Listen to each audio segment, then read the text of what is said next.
"My dear father, we are saved," cried the marionette. "All we have to do now is to get to the shore, and that is easy." Without another word, he swam swiftly away in an effort to reach land as soon as possible. All at once he noticed that Geppetto was shivering and shaking as if with a high fever. Was he shivering from fear or from cold? Who knows? Perhaps a little of both. But Pinocchio, thinking his father was frightened, tried to comfort him by saying, "Courage, father. In a few moments we shall be safe on land." "But where is that blessed shore?" asked the little old man, more and more worried as he tried to pierce the faraway shadows. "Here I am searching on all sides and I see nothing but sea and sky." "I see the shore," said the marionette. "Remember, father, that I am like a cat. I see better at night than by day." Poor Pinocchio pretended to be peaceful and contented, but he was far from that. He was beginning to feel discouraged, his strength was leaving him, and his breathing was becoming more and more labored. He felt he could not go on much longer, and the shore was still far away. He swam a few more strokes. Then he turned to Geppetto and cried out weakly,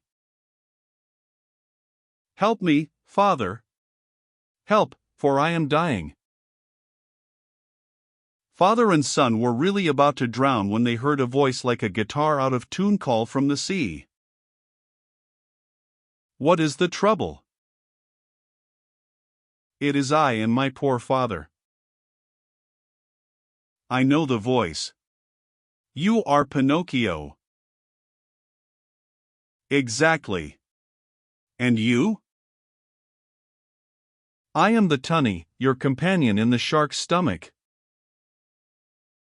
"And how did you escape?" "I imitated your example. You are the one who showed me the way, and after you went, I followed." "Tunny, you arrived at the right moment.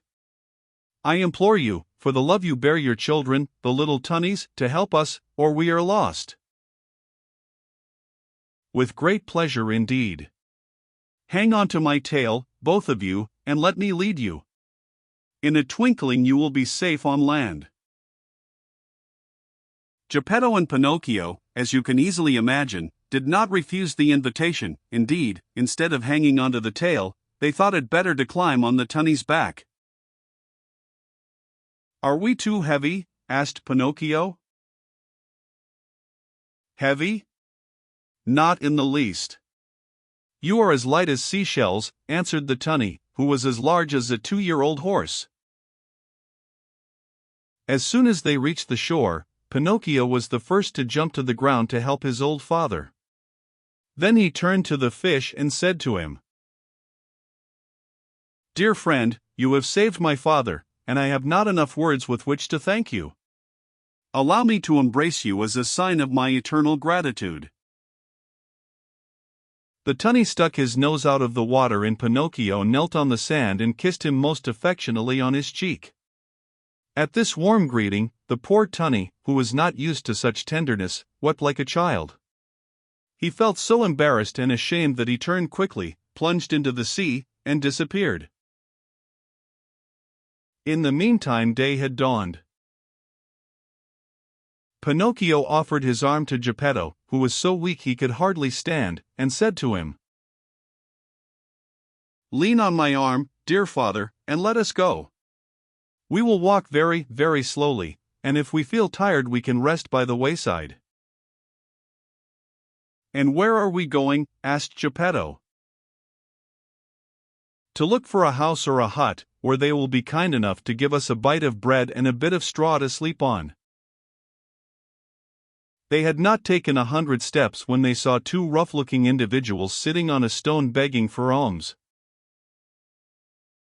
It was the fox and the cat, but one could hardly recognize them, they looked so miserable. The cat, after pretending to be blind for so many years, had really lost the sight of both eyes. And the fox, old, thin, and almost hairless, had even lost his tail.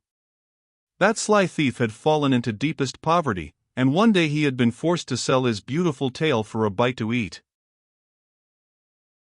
"Oh, Pinocchio," he cried in a tearful voice. "Give us some alms, we beg of you. We are old, tired, and sick." "Sick," repeated the cat. "Addio, false friends," answered the marionette. "You cheated me once, but you will never catch me again. Believe us. Today we are truly poor and starving." "Starving," repeated the cat. "If you are poor, you deserve it. Remember the old proverb which says, 'Stolen money never bears fruit.' Addio, false friends. Have mercy on us. On us. Addio, false friends. Remember the old proverb which says, 'Bad wheat always makes poor bread.' Do not abandon us." "Abandon us," repeated the cat. "Addio, false friends. Remember the old proverb, 'Whoever steals his neighbor's shirt, usually dies without his own.'" Waving goodbye to them, Pinocchio and Geppetto calmly went on their way. After a few more steps, they saw, at the end of a long road near a clump of trees, a tiny cottage built of straw. "Someone must live in that little hut," said Pinocchio. "Let us see for ourselves." They went and knocked at the door. "Who is it?" said a little voice from within. "A poor father and a poorer son, without food and with no roof to cover them," answered the marionette. "Turn the key and the door will open," said the same little voice. Pinocchio turned the key and the door opened. As soon as they went in, they looked here and there and everywhere but saw no one. "Oh ho, where is the owner of the hut?" cried Pinocchio, very much surprised. "Here I am, up here." Father and son looked up to the ceiling, and there on a beam sat the talking cricket. "Oh, my dear cricket," said Pinocchio, bowing politely. "Oh, now you call me your dear cricket, but do you remember when you threw your hammer at me to kill me?" "You are right, dear cricket. Throw a hammer at me now. I deserve it. But spare my poor old father." "I am going to spare both the father and the son. I have only wanted to remind you of the trick you long ago played upon me, to teach you that in this world of ours we must be kind and courteous to others, if we want to find kindness and courtesy in our own days of trouble." "You are right, little cricket, you are more than right, and I shall remember the lesson you have taught me. But will you tell how you succeeded in buying this pretty little cottage?" "This cottage was given to me yesterday by a little goat with blue hair." "And where did the goat go?" asked Pinocchio. "I don't know." "And when will she come back?" "She will never come back. Yesterday she went away bleeding sadly, and it seemed to me she said, 'Poor Pinocchio, I shall never see him again.' The shark must have eaten him by this time." Were those her real words? Then it was she, it was, "My dear little fairy," cried out Pinocchio, sobbing bitterly. After he had cried a long time, he wiped his eyes and then he made a bed of straw for old Geppetto. He laid him on it and said to the talking cricket, "Tell me, little cricket, where shall I find a glass of milk for my poor father?" "3 fields away from here lives Farmer John. He has some cows. Go there and he will give you what you want." Pinocchio ran all the way to Farmer John's house. The farmer said to him, "How much milk do you want?" "I want a full glass." A full glass costs a penny. First, give me the penny. I have no penny, answered Pinocchio, sad and ashamed. Very bad, my marionette, answered the farmer, very bad. If you have no penny, I have no milk. Too bad, said Pinocchio and started to go. Wait a moment, said Farmer John. Perhaps we can come to terms. Do you know how to draw water from a well? I can try. Then go to that well you see yonder and draw 100 bucketfuls of water. Very well. After you have finished, I shall give you a glass of warm sweet milk.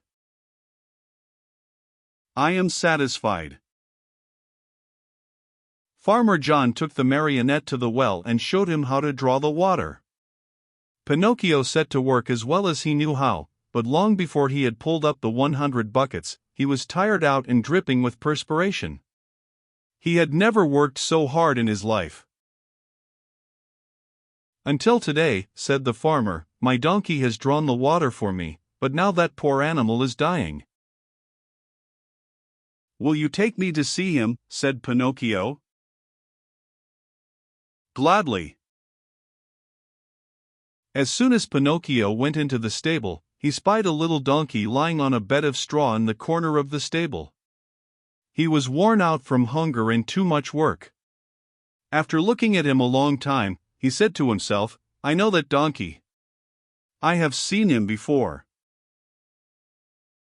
And bending low over him, he asked, Who are you?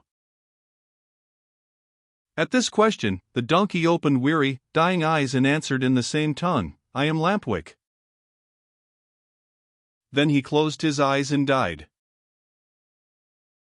Oh, my poor Lampwick, said Pinocchio in a faint voice, as he wiped his eyes with some straw he had picked up from the ground. Do you feel so sorry for a little donkey that has cost you nothing? Said the farmer. What should I do, I, who have paid my good money for him? But, you see, he was my friend. Your friend? A classmate of mine. What? Shouted Farmer John, bursting out laughing. What? You had donkeys in your school? How you must have studied. The marionette, ashamed and hurt by those words, did not answer, but taking his glass of milk returned to his father. From that day on, for more than 5 months, Pinocchio got up every morning just as dawn was breaking and went to the farm to draw water. And every day he was given a glass of warm milk for his poor old father, who grew stronger and better day by day. But he was not satisfied with this. He learned to make baskets of reeds and sold them.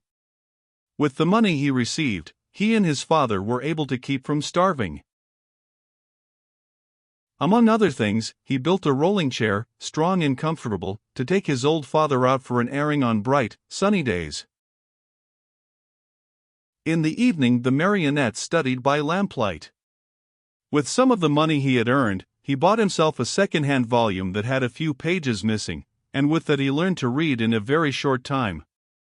As far as writing was concerned, he used a long stick at one end of which he had whittled a long, fine point. Ink he had none, so he used the juice of blackberries or cherries. Little by little his diligence was rewarded. He succeeded, not only in his studies, but also in his work, and a day came when he put enough money together to keep his old father comfortable and happy. Besides this, he was able to save the great amount of 50 pennies. With it he wanted to buy himself a new suit. One day he said to his father,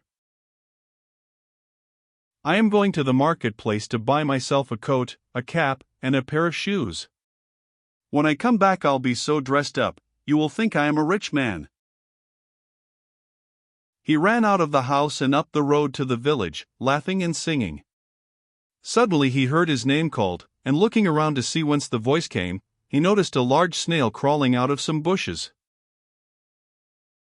Don't you recognize me? Said the snail. yes and no. Do you remember the snail that lived with the fairy with azure hair? Do you not remember how she opened the door for you one night and gave you something to eat?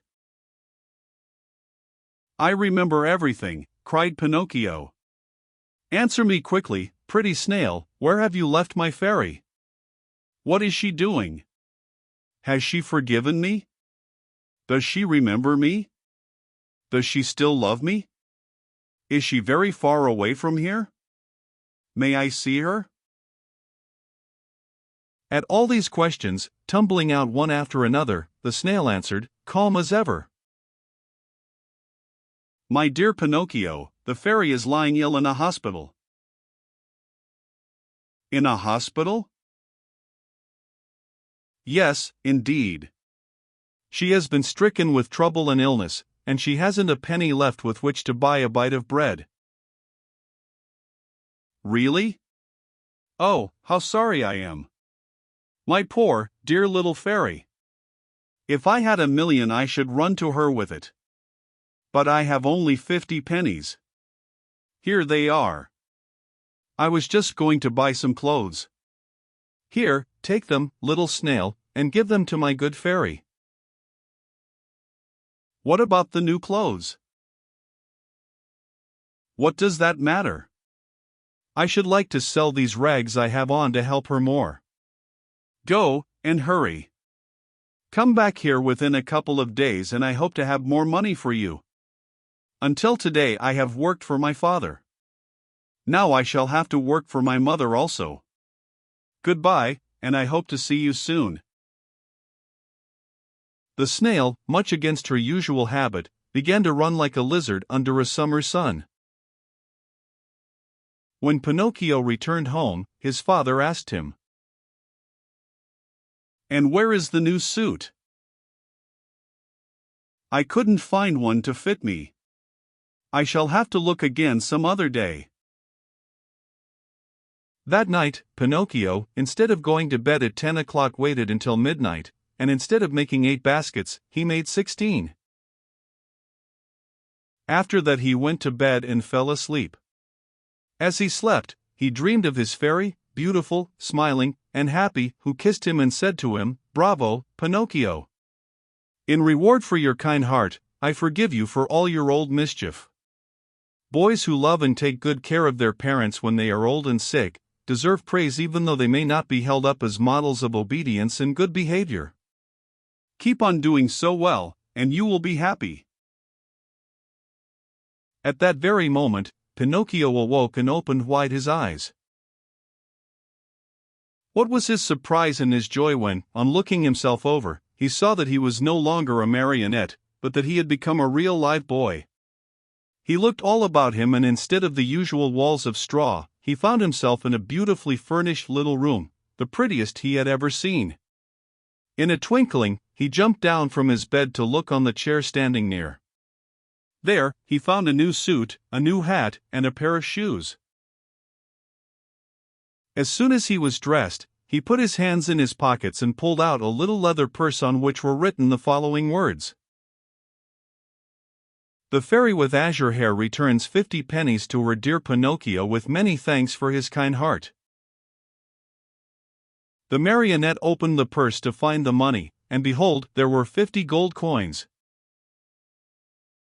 Pinocchio ran to the mirror. He hardly recognized himself. The bright face of a tall boy looked at him with wide-awake blue eyes, dark brown hair and happy, smiling lips. Surrounded by so much splendor, the marionette hardly knew what he was doing. He rubbed his eyes 2 or 3 times, wondering if he were still asleep or awake, and decided he must be awake. And where is father? He cried suddenly. He ran into the next room, and there stood Geppetto, grown years younger overnight, spick and span in his new clothes and gay as a lark in the morning.